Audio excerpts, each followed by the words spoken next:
Simple answer, God told us to. Long answer is after our 10-year overseas training pastors and touring around Europe and the world, we knew that our next task would be to pastor. The where was the bigger question than the what. The what we knew, we were supposed to pastor a church. The where, we tried to make it Europe. And we traveled all around the British Isles and never found our place. And it was only after a lot of prayer and listening to my wife, who already had picked up the region, that In prayer that we came to the upstate and launched Real Life Church. When did we start it? 16 years ago. August 16 years ago. Yeah, after 2 years of being in Tulsa and praying about where. You see, we were offered to take over a church in Houston. And I think our greatest dilemma, I know mine, is we didn't want to pioneer again. Everything we'd ever done ministerially, we started from nothing. And that sounds romantic, but it kind of got old. So we tried to take over, when I say tried to take over, step into, it'd be a better term, step into a church that was already established. But that wasn't God's plan. Nope. Where did we start it? Physically? Wade Hampton Inn in Travelers Rest. Yeah, that's where it started in the natural. But Right. really, I got to share how even the name came about. I was sitting on a bench, it was an old church bench, yeah. We still have it. I was sitting on a bench that was on our front porch in Sapulpa, Oklahoma, and God gave me the name and the logo. At that time, he told me it was to be called Real Life Church, and I saw the logo. And so the church really in the spirit started then, and that's when we talked to Bishop Tony Miller. But in the natural, it started with 7 strangers in a hotel room in Travelers Rest. In a very short period of time, we left the hotel room because Bishop Tony Miller had contacted me and asked me if I would help a church that was in Easley, and their pastor had died. We had just started Real Life Church, and so I was doing both things. I was helping this church in Easley at the request of my spiritual father. And he asked me after a couple visits what I thought about the church. And I said, well, they need a pastor. They can't survive another blow. He looked throughout the network to see if there was another pastor. And when he couldn't find one, he asked if they would merge or if we would let them merge with us. And so I think we were 90 days into the launch, and suddenly we had another church that was part of our little nucleus. So we jumped a bit. We jumped from TR to Easley just to give this church a chance to form around us. But we let them know even when we came, we weren't staying in Easley. And so a group of those followed us and have followed us ever since. We cried. We were really sad because we thought we were demoted. Yeah, that's what it felt like. It felt like a spiritual demotion, like we had done something wrong. We were both, I believe we were prepared to live the rest of our lives in Europe. And we had just gotten to the place where we were comfortable. And that's how God never moves us from a place of defeat. He always moves us from a place of victory. God always ends on a positive. And so we had just overcome ourselves and were comfortable living in Poland. I mean, I remember when we came back from Ireland and we got back in Poland and we said, wow, we're home. And just like that, we knew it wasn't going to be home long. And so that was how we knew things were changing. But we left from a place of victory, but it felt so good and it felt so right that when God let us know over time we were coming back to America, I know I cried physical tears. I didn't want to come back here. We wanted to stay in Europe and wondered what we had done wrong to get sent back to the States. Well, we had a friend of ours one time tell us that missionaries develop spiritual muscles that most people who never leave their own home country ever develop, because you have to learn how to survive in isolation. You have to learn how to overcome obstacles. You learn patience and stick-to-itiveness, because it doesn't come easy. We had someone ask me one time, what do we do with our day? And I told him, well, we might spend all day traveling around the city looking for milk. And just to find a box of milk was a victory. So as a missionary, Michael, I don't believe I could have survived the early stages of Real Life Church. Because starting Real Life Church was the hardest thing we've ever had to do.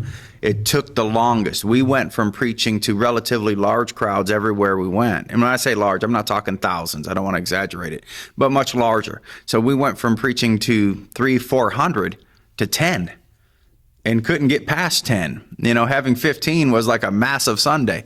And I don't think I could have survived that had we not been missionaries first. So, yeah. You become stronger. Oh, absolutely. Sure. Yeah. Because we had seen what God could do. We saw God protect and provide when we were in the former Soviet Union, when we were in Russia. So yeah, absolutely.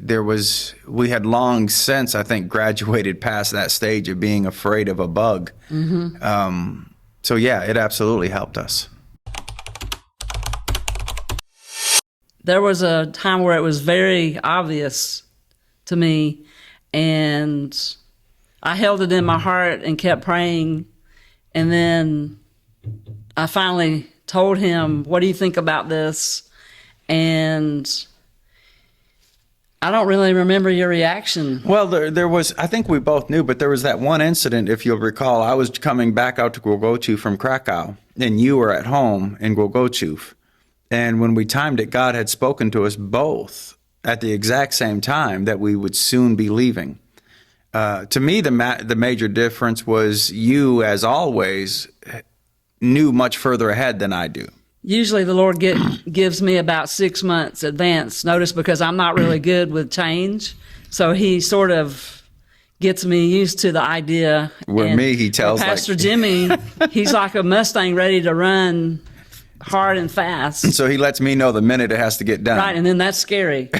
But then by that time, I'm pretty much ready to get on with it, except I'm still, unsettled. In fact, one time I had to ask the Lord about that because I thought it was unfair how you always knew everything so far in advance. But you are patient. You are by nature a patient person. And so I asked the Lord about it. I was like, why does Deborah always know? You tell her things so far ahead and you don't tell me to the minute. And the Lord spoke to me he just said, you won't wait. She'll wait. She'll sit on it and pray about it and work it out in her spirit. So you even knew the region, I would say 2 years before I did. Well, the thing too is the Lord he wants us to pray it out, to pray the plan out. And you pray it out, I run it out. Yeah, that's right. I think the one thing that, I won't say the one thing, one of many things that I love about my wife is she and I have never been in competition. We know some couples where the wife wants to be the preacher or be the lead as bad as the husband does, and so they're in conflict. My wife's an extraordinary presenter. The first time we ever heard her preach, I was like, man, I wish I was that good. But that's not what she aspires to. So we've never had conflict about our roles. Her role really not only is my helpmate, right, but in prayer, she supports everything in prayer. And she goes into a place of intercession that, try as I might, I've never been able to approach. So I always have considered her the more spiritual one. And so she prays it out, I walk it out, together we work it out. But it's always been in cooperation because we're not, I'm not fighting to take her place in prayer because I can't. And she's not fighting to take my place in the pulpit because she just don't want it. That's a good answer. Yeah. Mm-hmm. All right. I think you ought to answer that one because of what you used to say about me being a pastor.